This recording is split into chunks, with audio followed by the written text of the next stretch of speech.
Are you a business owner who's ever wondered, is this expense going to be tax deductible? In this video, I'm going to explain how to figure out if something is going to be a tax deduction. Hi, I'm Jenny from Simple Profit.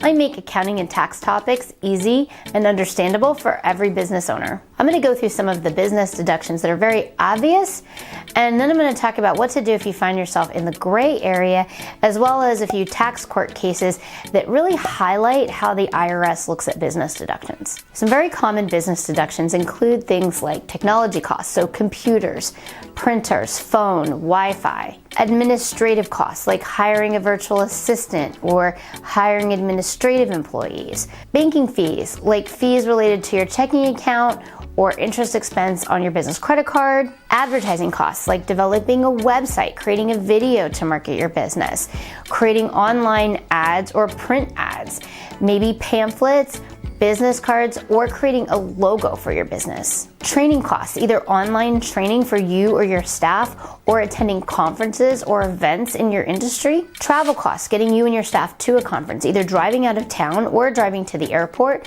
having airfare, renting a car, and renting a hotel. With travel costs, you do need to be careful that if there are any personal costs related to the travel, those aren't deductible for your business. Only the business costs are. I have a blog that I'll link down below in the description that will help you determine which costs are going to be personal and which ones are going to be business. Business licenses, accounting fees, legal fees, insurance costs, professional memberships that you may belong to, or organizations that are helpful that you use for networking for your business within your industry, car expenses, such as taking the standard mileage rate for any business driving you do. Here also you need to be careful that personal driving is not deducted, and the IRS does consider driving to your office from your home to usually be a commuting expense, as well as parking at your main office is usually a personal expense. However, parking at a networking event or a conference, or driving to a client site and having to pay parking there would be a business deduction. I also have a blog for car expenses linked below in the description. So a lot of these expenses that I just listed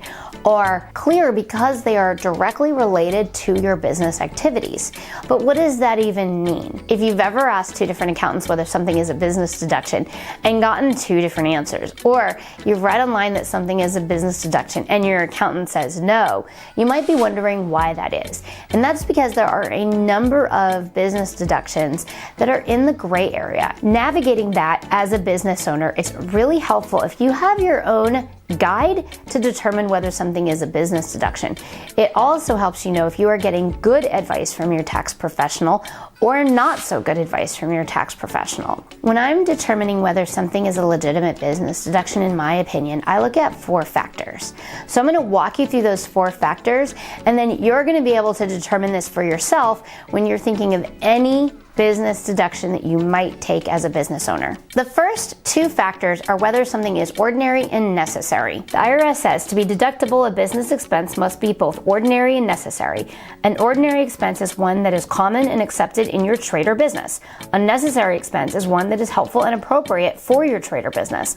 An expense does not have to be indispensable to be considered necessary. So what does this mean? It's really, do other people in my same or similar business incur this expense in order to run their business? For example, let's say you're a videographer or photographer, or you have a YouTube channel, or you do something in the online space, then it's going to be pretty ordinary that you're going to have camera equipment, lights, microphones, and a lot of accessories in order to create the videos or pictures that you're taking. Let's say you're a dentist, and it's going to be ordinary that you're going to have a lot of tools and expensive equipment. Let's say you're a therapist. Well, having office space that's nicely decorated with furniture and a couch is going to be ordinary. The next step is to look at whether it's necessary.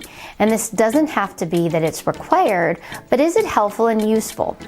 Does it help you create the product that you're selling or provide the service that you're providing? It doesn't really matter if you have, for example, a YouTube channel and you have 1 camera or 5 cameras. That's really within your personal discretion as a business owner if you wanted to spend all that money or not. If you find having 5 different cameras helpful and useful, then you can have 5 different cameras, just like a dentist could have the top of the line equipment, or a therapist could have 1 office or 3 offices. So if you've determined that the expense is both ordinary and necessary, now we're ready for the 3rd step, and this is where it gets a little tricky. The next step is to determine whether it's personal. The IRS also says generally you cannot deduct personal, living, or family expenses. However, if you have an expense for something that is used partly for business and partly for personal purposes, divide the total cost between the business and personal parts.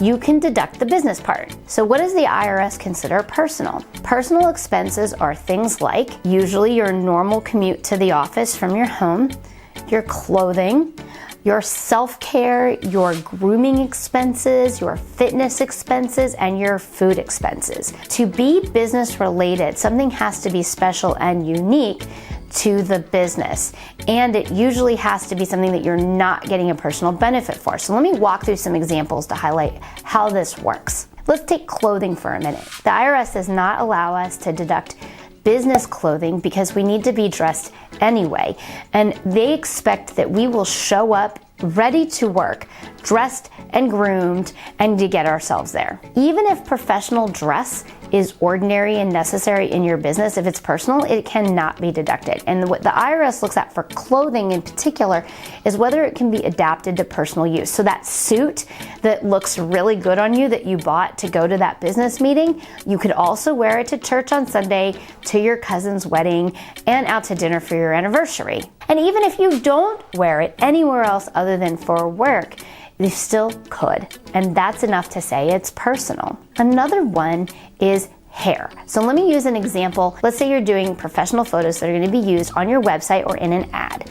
Of course, you're going to want your hair to look good. If you get your hair cut or colored, if you buy clothing, or if you purchase makeup, all of those things you're going to get to keep way past when the photo shoot happens. And that's, in my opinion, going to make them personal expenses. However, if you just get your hair styled for the day, let's say you get a blowout and it's going to wash out as soon as you wash your hair, or you pay someone to apply makeup using their own makeup and it's going to wash off, or you rent clothing specifically for the photo shoot and you return it after, then those costs are not benefiting you past the 1 day of the photo shoot. And in my opinion, you would be able to deduct those because the only reason you incurred those costs were for the photo shoot and you are not personally benefiting past that 1 day. I have 2 tax court cases that are linked below in the description to highlight how this works. So in this first case, a TV news anchor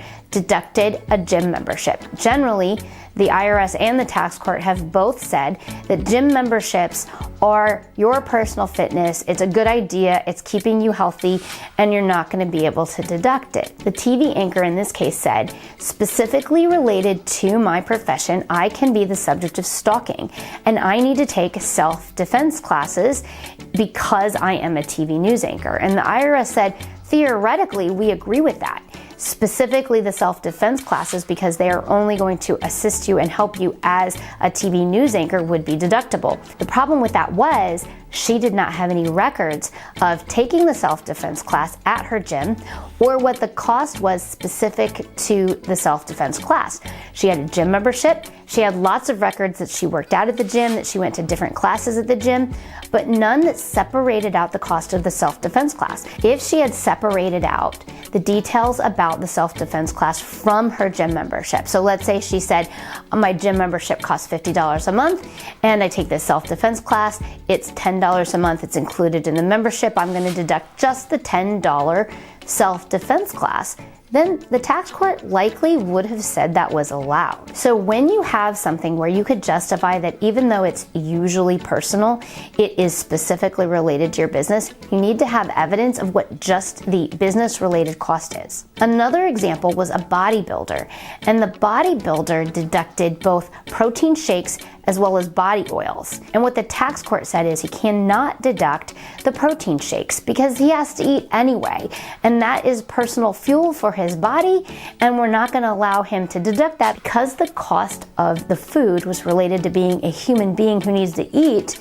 They considered it personal even though he had protein related shakes because he was working out so much. So they said there is a personal element to this cost that we cannot separate from the business related cost, and we're not going to allow the deduction. However, he also purchased body oils. What he proved to the tax court, and they agreed with his argument, was that these body oils were sold specifically to bodybuilders. Regular non-bodybuilder people wouldn't be buying these oils. In addition to that, he only used them when he was getting photos done or in a competition to look like a bodybuilder during the competition. Because he separated out the cost from his personal skincare costs, and because they were exclusively related to his business and wouldn't be easily adapted for use during his personal time, it was allowed. He beat the IRS. So when you're deciding if something is personal in business, it's very important to split out the personal and the business parts of the cost if there is an element of both. This shows up a lot when we talk about deducting phones and computers. If you have two phones and one is used for personal and one is used for business, deduct the business phone. But if you have one phone and you use it for both, it's really important to determine what amount is used for business. You could do this by tracking your usage for a period of time, maybe a few days, maybe a week. And as long as your usage is consistent, you can apply that percentage that you've determined to the whole year. That applies to the cost of the phone as well as the monthly usage fees. Let's say you determined by tracking it for a period of time that you use your phone 65% for business. Well then, when you buy a new phone, 65% can be a business deduction and 35% would not. And your monthly bill for just your phone, 65% could be a business deduction. The fourth factor I always look at is whether the IRS or the Internal Revenue Code has any specific guidance or rules about what can and can't be deducted. For this, you might need to consult with your tax professional. The home office deduction is a very good example of this. Check out my other video about the 5 things you need to know about the home office deduction.